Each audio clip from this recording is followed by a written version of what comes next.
this is the part that I consider very unfair, that our history was stolen from us, and that the elder members of our family do not want to discuss it, do not want to talk about it. I just recently found out some of my family history from a great aunt, and she's in her late 80s.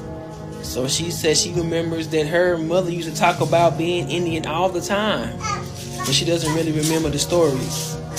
So at some point along the generation, there was a disconnect to where at that time they were just young people just trying to thrive, live, and survive. But someone telling them that if they speak their native language, or if they declare who they really are, then there's going to be dire consequences. So they lived in a time of fear and shame, most likely because of who they are. It's to the point where they took on the persona of African American. That's the only option that they had. Or some of them may have fled, or some of them may have went on the reservations and just tried to thrive there.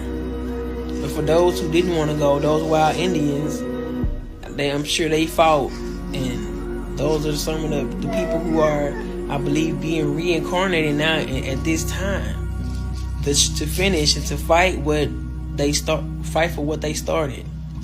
To finish this fight we got here on our own land, to gain control of our own land again. So they were hoping that they could break the family up enough that no one did want to discuss the family history. They were hoping to deter us by giving us these fake DNA tests, and specifically putting everybody in sub-Saharan Africa, just throwing everybody in there. Because I'm sure on that test, you answer the questions about your ethnicity and a little bit about your background, maybe. So they probably just go out for that and give you a guess of where they think you probably came from. So then you start believing that you're African and start trying to trace back your African roots, and that completely gets you off track to where you should be looking at is here, home. You were always here. Your people were always here. You were not brought over here. You do not have any family in Africa.